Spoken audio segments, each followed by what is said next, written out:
എല്ലാവർക്കും എൻ്റെ വീഡിയോയിലേക്ക് സ്വാഗതം. ഇന്ന് ഞാൻ ഉണ്ടാക്കാൻ പോകുന്നത് പരിപ്പ് വടയാണ് കേട്ടോ. പിന്നെ എൻ്റെ ചാനൽ ആദ്യമായിട്ട് കാണുന്നവരാണെങ്കിൽ ലൈക്ക് ചെയ്യുക, ഷെയർ ചെയ്യുക, സബ്സ്ക്രൈബ് ചെയ്യുക കേട്ടോ. ഞാൻ ഈ ഗ്ലാസ് കൊണ്ട് 2 ഗ്ലാസ് പീസ് പരിപ്പാണ് എടുത്തത്, വടപ്പരിപ്പ്. അത് ഞാൻ 2 മണിക്കൂറായി കുതിർത്താട്ടിട്ട് ഇതിൽ ഒരു 5 വറ്റൽമുളക് ഇട്ടിട്ടുണ്ടായിരുന്നു കേട്ടോ. ഇനി നമുക്കിത് അരച്ചെടുക്കാം കേട്ടോ. ഇതേപോലെ ഇങ്ങനെ അരച്ചെടുക്കണം കേട്ടോ. നന്നായിട്ട് അരയാനും പാടില്ല, തീരെ അറിയാണ്ടിരിക്കാനും പാടില്ല, അങ്ങനെയായിട്ട്. പിന്നെ വേപ്പില,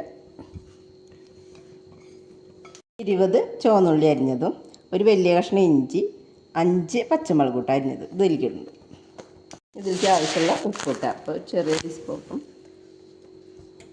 തരും കൂടി ഉണ്ട്. ഞാൻ നോക്കിയിട്ട് നമുക്കിത് തിരുമ്പി കഴിഞ്ഞിട്ട് നോക്കിയിട്ട് വേണമെങ്കിൽ ഇടാം കേട്ടോ. എണ്ണ ചൂടാക്കാൻ വെച്ചിട്ടുണ്ട് കേട്ടോ. അപ്പോൾ ചൂടായിട്ടുണ്ട്. അപ്പോൾ നമുക്ക് ഓരോന്നും അങ്ങനെ പരത്തിയിട്ട് ഇടാം കേട്ടോ. കയ്യിൽ ആദ്യം കയ്യിൻ്റെ അടിയിൽ കുറച്ചിങ്ങനെ വെള്ളം ഇതൊക്കെ, എന്നിട്ട് ഒരു ഉരുളൊട്ടിയിട്ട് അധികം ആവരുത് കേട്ടോ. ഇടാട്ടോ. ഓരോന്നും ഉണ്ടാക്കിയിട്ട് ഇടട്ടെ കേട്ടോ. ഞാൻ ഓരോന്നും നമുക്ക് മറിച്ചിടാം കേട്ടോ.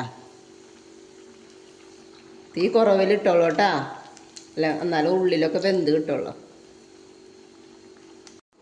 നമുക്ക് എടുക്കാട്ടെ. അത്